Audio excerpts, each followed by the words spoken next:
Hello everyone, my name is Andrew and I currently live in Springfield, Illinois. I am here to share a story that haunts me day after day. Since I was 12 years old, I have been fascinated by everything related to horror, such as legends, witchcraft, and witch stories.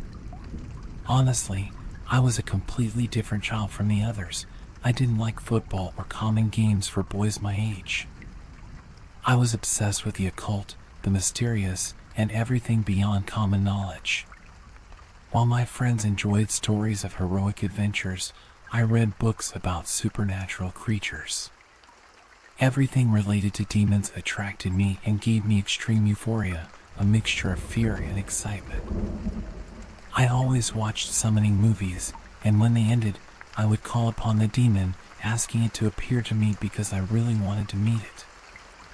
I waited for my parents to sleep to watch them. They were Catholics and were terrified by my vain attempts at summoning, begging me to stop playing with the devil, as he would come to torment my days and take my soul.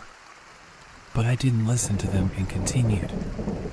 This fanaticism caused me several years of exorcism rituals because, according to some priests, I was influenced by an evil force. But these rituals were useless because I was not possessed. They only fueled my excitement for the occult forces. I wanted the demon to become my friend.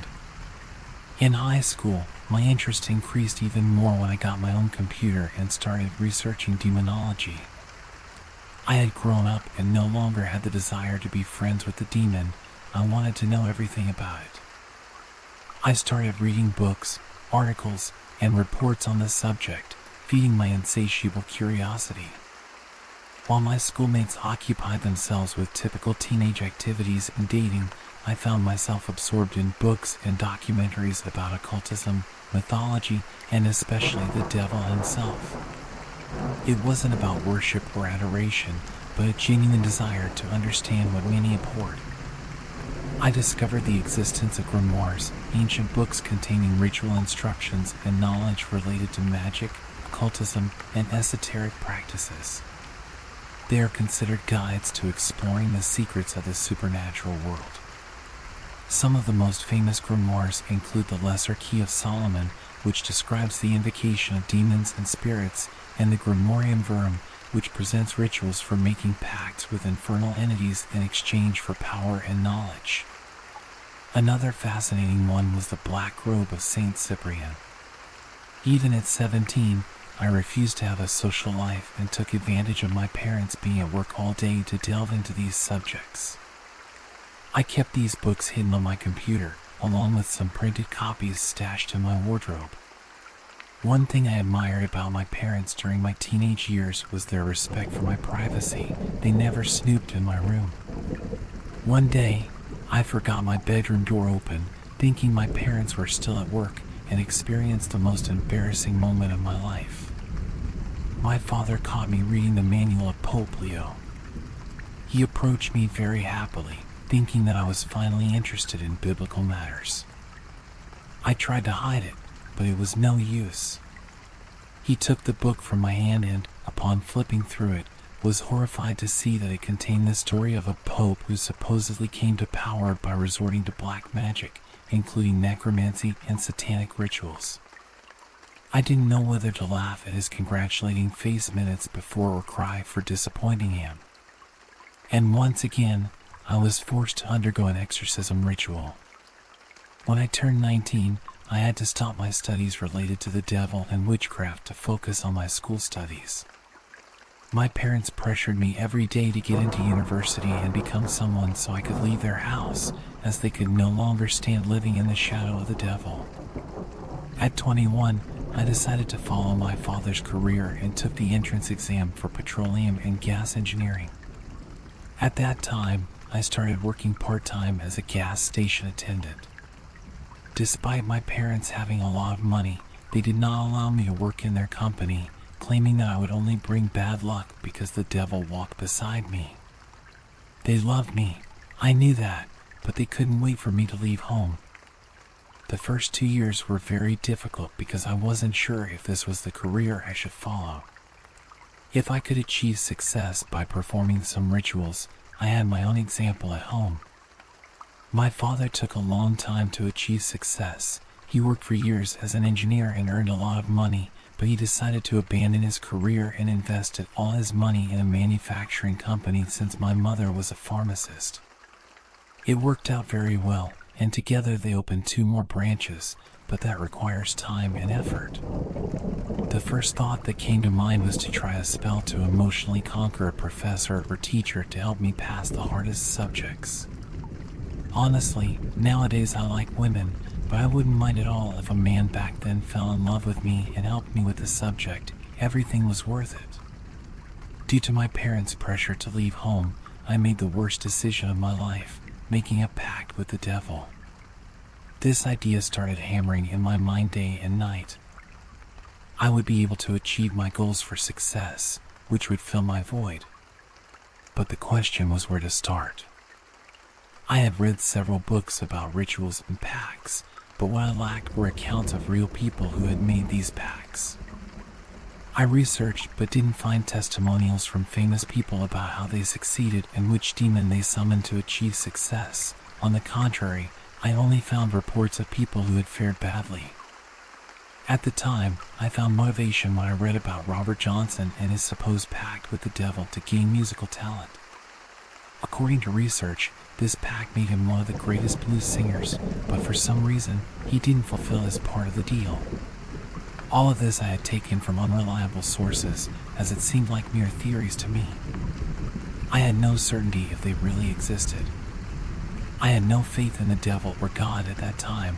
I was only driven by an inner force that made me curious about the supernatural. As I said before, it wasn't about worshiping. I didn't worship the devil. I wanted to know if they really existed.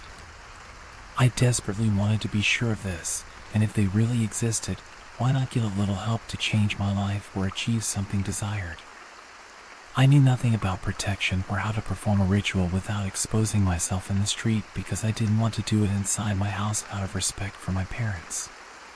So I came to a conclusion, since I had no experience in performing rituals, if I didn't follow some step, it would be like making an offering to chance, and there would be no consequences.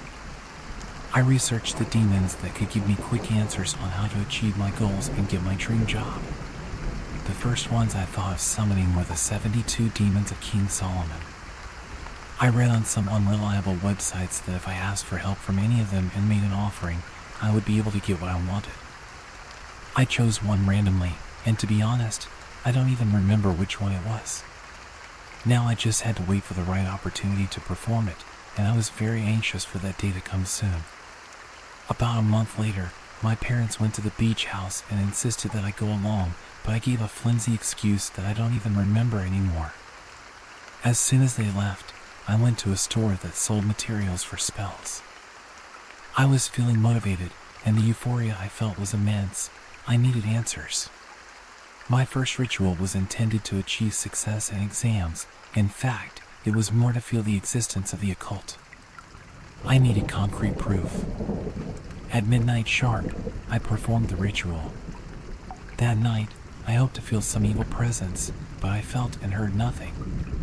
In the following days, I repeated the ritual, but again, I got no answers. Months went by, and I failed some subjects, having to repeat the semester. This was proof that those rituals were for nothing. I decided to do something deeper, offer my soul in exchange for what I wanted. However, I didn't just ask to pass the exams. I wanted more. I wanted a successful career. But even then, I got no answers, and these attempts were repeated throughout that semester. With great difficulty, I managed to get to the 3rd year of college. I felt like an idiot for believing that something could happen. I couldn't tell anyone what I was doing, not even my best friend knew all this. Months went by without me making any attempts to summon any entity, but my curiosity and desire to meet the devil only grew. One day, I decided to perform a more elaborate ritual and follow the steps meticulously, not forgetting a single detail. I chose a powerful demon, and once again, I performed the ritual at midnight. I called its name several times, but once again, I got no answers. That night, I cried out anger for exposing myself so much and not getting what I wanted. I knelt and begged for answers. The next morning, when I opened my eyes, I remembered a strange dream. I dreamed of a red snake that coiled around my body. I woke up terrified, with a strange feeling as if there was something more in my room. During the day, I couldn't concentrate on anything but the dream. Something told me that it was not just a dream. At night, I lit a red candle and asked the mirror how I could address the entity. I got no immediate answer, but I saw a shadow in the mirror and smelled jasmine. The demon appeared, and we talked, establishing a method of communication through the mirror and a red candle. I agreed to the terms, ambitious for success. With the demon's help, I managed to match my peers, graduate, and get a good job. Despite this, I started facing problems at work and needed to resort to the entity again, who asked for a macabre ritual as payment. I got a promotion and life improved, but I started feeling very tired and having nosebleeds. The entity appeared more frequently in my dreams, demanding meanings and rituals that left me weak. After collapsing at work and being hospitalized, I confronted the entity about the changes in the Pact. Feeling the presence of hatred, I was terrified and inexplicably fell ill. Upon recovering my health, repentant, I asked for forgiveness, and we reduced the frequency of the rituals. 2 years later, I got a better position, but I felt lonely.